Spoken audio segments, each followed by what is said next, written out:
प्राणियों में विश्व का। सामान्यतया हम लोग 4 वाक्य प्रयोग करते हैं, तो आज हम अगले 1 घंटे में इन्हीं चारों पे बात करेंगे और हमारा संविधान इसके लिए क्या कहता है उस पर बात करेंगे। सबसे पहले मैं सुचिता जी को धन्यवाद देता हूँ, बधाई देता हूँ। आज आपने शनिवार के दिन इतने सारे लोगों से मुझे मिलवाया सब, और आप लोग शनिवार के दिन मिलने आए, इसलिए मैं आप सबका आभार व्यक्त करता हूँ, सबको धन्यवाद देता हूँ। अपने व्यस्त कार्यक्रम में से आप लोग घंटे 2 घंटे का समय निकाल के इधर आए। सुचिता जी के कमिटमेंट को मैं वास्तव में, सुचिता जी का संपर्क केवल फ़ोन पे व्हाट्सएप के जरिए, मेरा नंबर गूगल पे है एक्चुअली, मेरी कुछ PIL गूगल पे पब्लिश हो गई हैं, तो अगर आप भी मेरा नंबर डालोगे गूगल पे, मोबाइल नंबर अश्विनी उपाध्याय, आपको मिल जाएगा। शायद सुचिता जी ने वहीं से नंबर मेरा निकाला होगा, गूगल से निकाला होगा। संपर्क किया, सुचिता जी ने सुप्रीम कोर्ट आई, सुप्रीम कोर्ट में हमारी चर्चा हुई और उसके बाद भी इंटरेक्शन हुआ और आज सुचिता जी ने ये कार्यक्रम रखा है। तो मैं सुचिता जी के कमिटमेंट को प्रणाम करता हूं और आशा करता हूं आप सारी मातृशक्ति भी इसी तरीके से समाज के लिए, देश के लिए अपना काम करेंगी।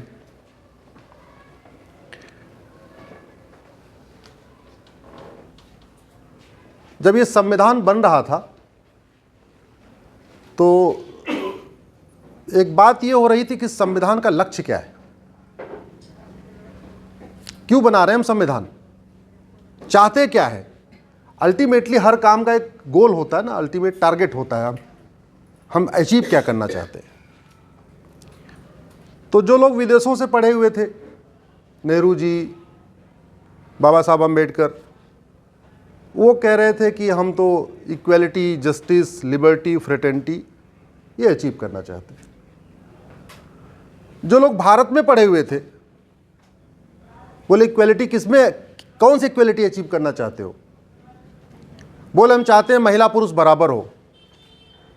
बोले आप महिलाओं का सम्मान बढ़ा रहे हैं या घटा रहे हैं बराबर कह के। बोले नहीं हम तो बराबर कह रहे हैं। बोले क्या बात कर रहे, हमारे तो वेदों में लिखा हुआ है नारी तू नारायणी, नर तू नारायण कहीं नहीं लिखा हुआ है। पुरुष की पूजा होनी चाहिए ऐसा कहीं नहीं लिखा है, नारी की पूजा होनी चाहिए ऐसा लिखा है। तो ये बताओ, जब हमारे वेद में लिखा है नारी तू नारायणी, आप जिसकी पूजा होनी चाहिए, जो हमसे ऊपर है, उसको हमारे बराबर ला रहे हो संविधान में, तो आप उसको मतलब उसका सम्मान कर रहे हो या अपमान कर रहे हो, जो पहले से ही ऊपर है। फिर संविधान में कुछ प्रावधान आए जहां कहा गया कि नहीं, आपको महिलाओं के लिए ये प्रावधान अलग से रखने हैं। दूसरा, फिर उन्होंने कहा कि आप ये इक्वलिटी, जस्टिस, लिबर्टी क्या मतलब क्या अचीव करना चाहते हो। महावीर त्यागी थे, अलादी कृष्णा अय्यर थे, 300 लोगों ने मिलकर संविधान बनाया। उसमें कुछ लोगों का कहना था कि हम भारत में इस संविधान के जरिए राम राज्य की स्थापना करना चाहते हैं। किसकी स्थापना करना चाहते हैं? राम राज्य। राम राज्य के इंटरप्रिटेशन है वो 4 वाक्य है। धर्म की, जोर से बोलिए जरा, धर्म की, अधर्म का, प्राणियों में विश्व का, यही राम राज्य है। इसका मतलब सरकार, चूंकि सरकार, संविधान सरकारों के लिए बना है, नागरिक के लिए भी बना है, लेकिन ज्यादातर वो सरकार के लिए बना है। तो कहना था कि सरकार ऐसी नीतियां बनाए जिससे धर्म की जय हो, सरकार ऐसे कानून बनाए जिससे धर्म का, सरकार ऐसी शिक्षा व्यवस्था बनाए जिससे प्राणियों में, सरकार ऐसे नीतियां और बनाए जिससे विश्व का, यही हमारा संविधान कहता है। अब इसमें आप जरा सोचिए, हम लोग सामान्यतः ये बात बार बार करते भी रहते हैं,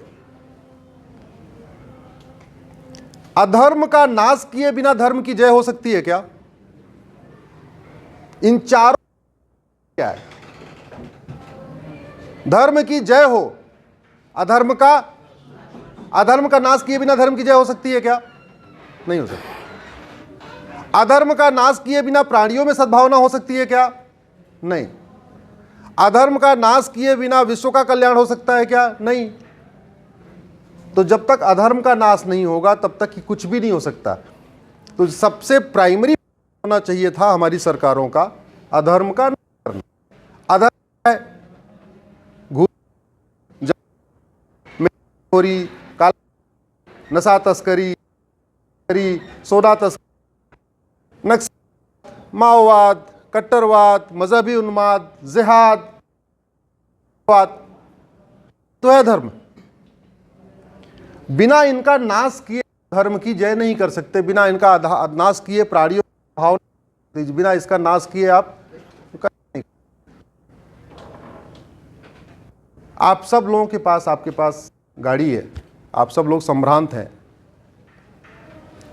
ज़्यादातर लोगों की गाड़ी पेट्रोल से चलने वाली होगी या किसी की डीजल से भी होगी। आपकी गाड़ी पेट्रोल से चलती है, ड्राइवर बहुत अच्छा है, लेकिन पेट्रोल नकली है, आपकी गाड़ी चलेगी क्या? चलेगी? जरा जोर से बोलिए। इसको इंटरेक्टिव करते हैं, वन साइडेड नहीं रखते। इसको आप भाषण मत करिए। हम भाषण देने नहीं आए, हम आपसे डायलॉग करने आए, हम आपसे संवाद करने आए। इसलिए जब मैं कुछ पूछ रहा हूं तो आप उसका उत्तर दीजिए। पेट्रोल खराब हो, ड्राइवर अच्छा हो, गाड़ी भी अच्छी हो, गाड़ी चलेगी क्या? मिस्त्री अच्छा हो, बिल्डिंग मटेरियल भी अच्छा हो, सीमेंट बालू भी अच्छा हो, लेकिन जिससे वो दीवार बनाता है उसको कहते हैं कन्नी। हमारे यूपी में कन्नी कहते हैं, इधर कन्नी कहते हैं। उसकी कन्नी खराब हो, उसकी जिससे वो लाइन बनाता है वो खराब हो, अच्छी दीवार बना सकता है क्या? नाई अच्छा हो, नाई की सोच भी अच्छी हो, लेकिन कैंची खराब हो, उस तरह खराब हो। जरा जोर से बोलिए, बाल अच्छा काट सकता है क्या? आप यहां ज्यादातर बहुसंख्यक बहनें बैठी हुई हैं, पुरुष यहां अल्पसंख्यक हैं, बहनें बहुसंख्यक हैं। यहां पे आपको बहुत अच्छा खाना बनाना आता हो, फर्स्ट क्लास, आपके किचन का मटेरियल, किचन का मसाला खराब हो, आपका तेल खराब हो किचन का, अच्छा खाना बन सकता है क्या? डॉक्टर अच्छा हो, डॉक्टर की सोच अच्छी हो, दवा घटिया हो, बीमारी ठीक हो सकती है क्या? तो जैसे डॉक्टर अच्छा होना चाहिए, दवा भी अच्छी होनी चाहिए, मिस्त्री अच्छा होना चाहिए, उसका सामान भी अच्छा होना चाहिए, ड्राइवर भी अच्छा होना चाहिए, गाड़ी भी अच्छी होनी चाहिए, पेट्रोल भी अच्छा होना चाहिए। वैसे शासक अच्छा होना चाहिए और उसके साथ साथ नियम कानून अच्छा होना चाहिए, तभी वास्तव में राम राज्य आएगा, तभी धर्म की जय होगी, तभी अधर्म का नाश होगा, तभी प्राणियों में सद्भावना होगी, तभी विश्व का कल्याण होगा। क्या करिए? पब्लिक भी तो अच्छी होनी चाहिए। आ रहा हूं कानून तो होते हैं, पब्लिक आ रहा। बात यह है कि जब अपना घर बनाना होता है, आंख बंद करके घर बनाते हैं क्या? दो चार आर्किटेक्ट से बात करते हैं, अपना घर बनाने से पहले दो चार लोगों का घर जाके देखते हैं, और किसी एक के घर की नकल नहीं करते। किसी एक घर के ड्राइंग रूम की कॉपी करेंगे, दूसरे घर की बेडरूम की कॉपी करेंगे, तीसरे घर की किचन की कॉपी ऐसे ही करते हैं। किसी के मंदिर की कॉपी करेंगे, किसी को कुछ कॉपी करेंगे। तो एफर्ट, प्रयास क्या होता है कि मेरा घर सबसे अच्छा बनना चाहिए। लेकिन दुर्भाग्यवश कानून बनाते समय ये नहीं करते। अगर दिल्ली में रात को 11 बजे के बाद महिलाएं शॉपिंग करने से डरती हैं, दुबई में 12, 1 बजे, 2 बजे भी शॉपिंग करती हैं बिना डर किए, तो दो ही कारण हो सकता है, या तो दुबई का शासक अच्छा है, या तो दुबई का कानून अच्छा है। अगर दिल्ली में अपराध है तो या तो दिल्ली का शासक खराब है या दिल्ली का कानून खराब है। अगर बीमारी यहां है और सिंगापुर में नहीं है तो इसका मतलब या तो सिंगापुर का डॉक्टर अच्छा है या सिंगापुर की दवा अच्छी है। एक बात ध्यान रखिए,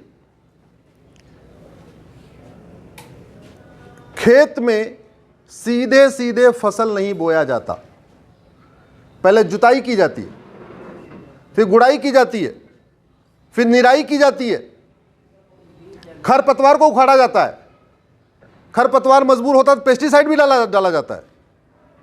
जब पूरा सब हो जाता है तब जाके उसमें बीज डाला जाता है, तब वो अच्छी फसल तैयार होती है। उसी तरीके से बिना खरपतवार को निकाले, बिना जुताई गुड़ाई निराई किए आपका अच्छा कानून सफल नहीं हो सकता। ये घुसपैठिए भारत में क्यों आते हैं, बगल में म्यांमार से भारत में क्यों आते हैं, वहीं बगल में भूटान क्यों नहीं जाते? रोहिंग्या म्यांमार से भारत क्यों आते हैं, बगल में भूटान में क्यों नहीं जाते? मैं अमेरिका तो दूर है, उसकी छोड़ जाने की बात ही कर रहा हूं, मैं कह रहा हूं बगल में भूटान में क्यों नहीं जाते?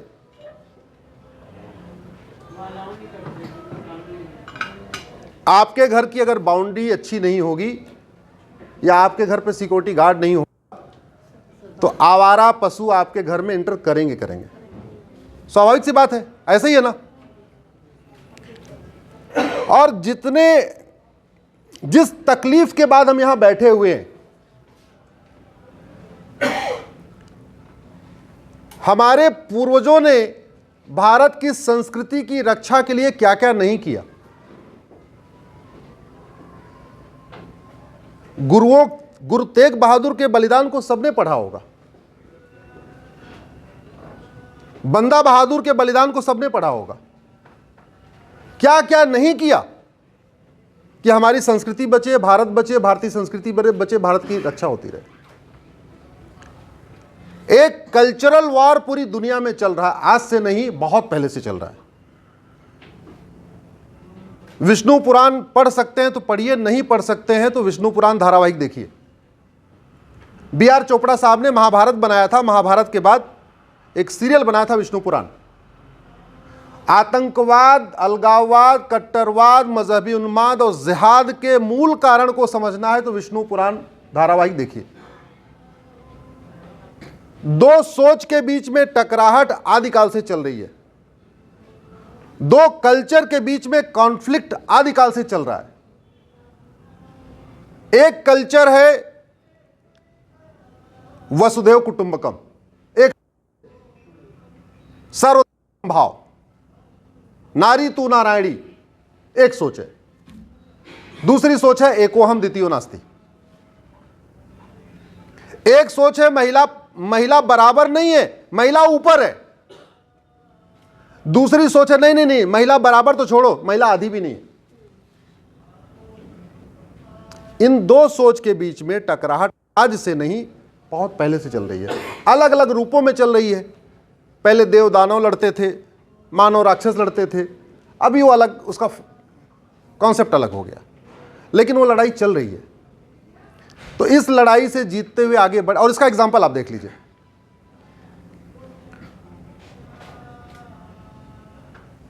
एक सोच थी कि राजकुमार का नाम नहीं बल्कि राजकुमारी का नाम राज्य पे होगा।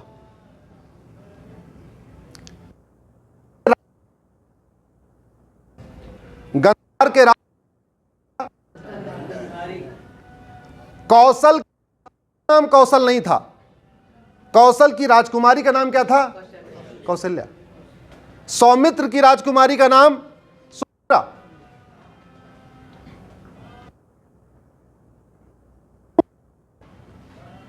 एक ये कि महिला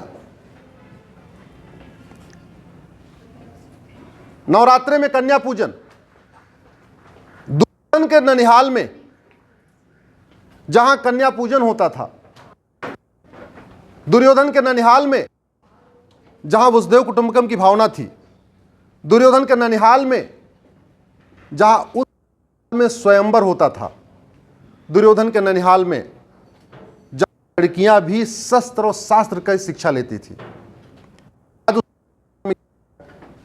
सबको पता है कि नहीं अफगानिस्तान में क्या हो रहा है? स्कूल कॉलेज बंद हो गए ना, यूनिवर्सिटी बंद हो गई ना।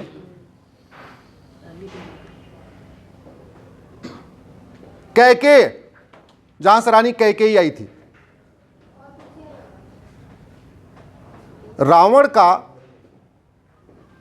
और राजा कैकेयी का जब युद्ध हुआ तो कैकेयी का सेनापति को रावण ने मार दिया। इमीडिएटली रानी कैकेयी ने सेनापति का काम किया। अगर रानी कैकेयी को शस्त्र चलाना नहीं आता था तो युद्ध भूमि में कैसे आई हो? इसका मतलब बेटियों को शस्त्र ही नहीं बल्कि शस्त्र की भी शिक्षा मिलती थी। अभी हम एनडीए में सोच रहे हैं लड़कियां जाएं कि न जाएं, जाएं कि न जाएं, इस अभी दुविधा में हैं, सेना में जाएं कि न जाएं।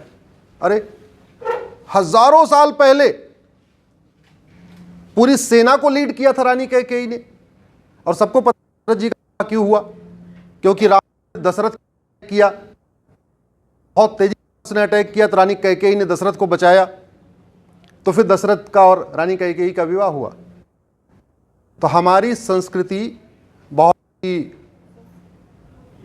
सभ्य रही है, बहुत मजबूत रही, और 4-5 हजार साल पहले जब लोगों को कपड़ा पहनना नहीं आता था तो हड़प्पा मोहनजोदड़ो को गूगल के देखिएगा।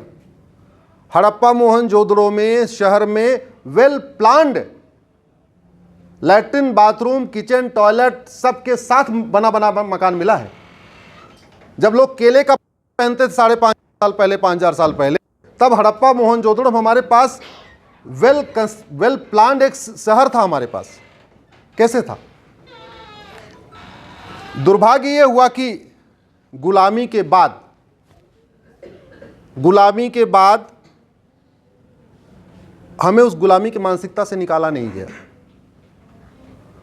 और कहावत है ना, हाथी के बच्चे को बचपन में ही एक छोटी सी उससे रस्सी से बांध दो तो बड़ा होके भी वो रस्सी पे खड़ा रहेगा, उसको लगा हम तोड़ ही नहीं सकते। हम अंग्रेजों के गुलाम थे, चीन जापान का गुलाम था। हम 1947 में आज़ाद हुए, चीन हमसे 2 साल के बाद आज़ाद हुआ 1949 में। 1949 में चीन आज़ाद हुआ, 1950 में उसने गुलामी की सारी निशानी मिटा दिया। 1 साल के अंदर चीन ने जापान का वहां एक निशान नहीं छोड़ा। उसने तय किया कि हमारे आने वाले बच्चों को पता ही नहीं चलना चाहिए कि हम गुलाम भी रहें, और ऐसा होता भी है। हम लोग बड़े, कहीं अगर झगड़ा वगड़ा हो गया, कहीं कुछ रोड रेज हो गया, तो घर में आके बच्चों को थोड़ी बताते हैं हम पिट के आए हुए, बताते हैं क्या? अरे वहीं बात बाहर की बाहर हो गई। चीन ने यह काम किया। 1949 में आजाद हुआ, 1950 में उसने गुलामी की सारी निशानी मिटा दिया। न जापानियों के नाम पे कोई सड़क, न कोई मोहल्ला, न कोई गली, न कुछ न कुछ। हम 1947 में आजाद हुए। आज भी इंडिया गेट का सर्किल जरा घूमिए, एक अशोका रोड है, बाकी Shahjahan road, Babar road, Akbar road, Humayun road, Tughlaq road, इधर आ जाओ लोधी रोड, सारे नाम चल रहे हैं। और आश्चर्य की बात, जिन लोगों को यह सारा चेंज करना था, जिन लोगों को भारत को रिस्ट्रक्चर करने का काम दिया गया, जिन लोगों को मोटा वेतन भत्ता, गाड़ी बंगला, free air ticket, free rail ticket, सारा पता नहीं और क्या क्या फ्री फ्री फ्री फ्री सब दिया गया, वो उसी बाबर, हुमायूं, तुगलक रोड पर रहते हैं। आज भी शर्म नहीं आती उनको। हम लोगों को नाम लेने में शर्म आती है, और वो अपने आप को माननीय कहते हैं। वो बाबर रोड पे रहते हैं, वो अपने आप को माननीय कहते हैं, तुगलक रोड पे रहते हैं, लोधी रोड पे रहते हैं, औरंगजेब रोड पे रहते हैं। आप जरा सोचिए, बहन जी का कहना था कि जनता, अरे जनता अपना काम कर रही है, व्यापारी वर्ग व्यापार कर रहा है, शिक्षक वर्ग अपना काम कर रहा है, जिसको जो वकील अपना काम कर रहा है, डॉक्टर अपना काम कर रहा है, और रोज रोज आके नियम कानून थोड़ी बनाएगा बहन जी। नियम कानून बनाने के लिए तो हम सब लोग टैक्स देते हैं, और टैक्स देके हमने 545 आदमी संसद में बैठा दिए, 245 और जोड़ लीजिए, राज्यसभा वाले 790 आदमी हमने भेज दिए। 790 आदमियों के गाड़ी में तेल कौन भरवाता है? आप लोग जरा जोर से बोलिए, कौन भरवाता है? उनकी गाड़ी कौन खरीदता है? बोलिए हम। उनकी गाड़ी कौन खरीदता है? उनके चार्टर्ड प्लेन, उनका फ्री टिकट, रेल टिकट आप खरीदते हो, ट्रेन टिकट आप खरीदते हो, उनको पेंशन आप देते हो, उनको आजीवन जो है भत्ता आप देते हो, उनके साथ 7-8 जो पुलिस वाले चलते हैं उनका वेतन आप देते हो, उनके घर में जो खाना बनाता है उसका वेतन आप देते हो, सब कुछ तो आप करते हो। अपने आप को क्यों दोषी मानते हो भाई? आप दोषी नहीं हो। आपने वेतन भत्ता गाड़ी बंगला सब कुछ करके दे दिया। अब उनकी ड्यूटी है वो अपने स्वधर्म का पालन करें। डॉक्टर की ड्यूटी अपना स्वधर्म का पालन करे, वकील की ड्यूटी अपना स्वधर्म निभाए, ड्राइवर ईमानदारी से गाड़ी चलाए, डॉक्टर ईमानदारी से इलाज करे, व्यापारी ईमानदारी से व्यापार करे। व्यापारी को चोर बना रखा है यहां के लोगों ने, जो पूरा देश चलाता है उसी को चोर बना रखा है। इसलिए मैं कह रहा हूं स्वधर्म का पालन करना मतलब अपना कर्तव्य पालन करना, अपने कर्तव्य को मनसा वाचा कर्मणा करना। पति अपना धर्म निभाए, पत्नी अपना धर्म निभाए, बेटा अपना धर्म निभाए, वैसे सांसद विधायक अपना धर्म निभाएं। और सांसद विधायक को संविधान में कहते कानून निर्माता। तो जैसे फिल्म निर्माता का काम है अच्छी फिल्म बनाना, ऐसे कानून निर्माता का काम क्या है? भाषण देना, केवल भाषण देना। अच्छा देखिए, हमसे जो गलती होती है वो आपको बताता हूं। थोड़ी सी गलती हमसे है क्या? हमें नाई अच्छा चाहिए, वो अपनी कास्ट का हो कोई नहीं हो कोई फर्क नहीं पड़ता, बाल उसको अच्छा बनाना आना चाहिए। धोबी अच्छा चाहिए, वो किसी कास्ट का हो कोई फर्क नहीं पड़ता, कपड़ा बढ़िया धो के प्रेस करके देना चाहिए। डॉक्टर अच्छा चाहिए, वो किसी कास्ट का हो कोई फर्क नहीं पड़ता, ऐसा दवा दे दे एक बार में बीमारी ठीक हो जाए। ड्राइवर अच्छा चाहिए, गाड़ी कहीं ठोके ना, गाड़ी खराब न करे, एक्सीडेंट न करे, सुरक्षित यात्रा करे। जहां हमारा डायरेक्ट इंटरेस्ट है वहां हम क्वालिटी ढूंढते हैं। नाई को भाषण देना आता हो चाहे ना हो, बाल बनाना आना चाहिए। ड्राइवर बतौले बातें करने वाला नहीं चाहिए, अच्छी गाड़ी चलाने वाला चाहिए। डॉक्टर बतौलेबाज नहीं चाहिए, अच्छा दवा देने वाला चाहिए। नेता बतौलेबाज चाहिए, भाषणबाज चाहिए, काम करे ना करे, और भाषणबाज और अपनी जाति वाला हो तब तो सोने पे सुहागा। अपने जाति वाला होना चाहिए और बतौलेबाजी करे, लंबी लंबी छोड़ते रहे, आसमान से तारे तोड़ता रहे, काम नहीं करे। देखो हमारे साथ एक नेताजी बैठे हुए, चुनाव भी लड़ चुके हैं यहाँ पे। धर्मवीर जी हैं यहाँ बैठे हुए, हमारे विधानसभा चुनाव लड़ते, हमारे मित्र भी हैं।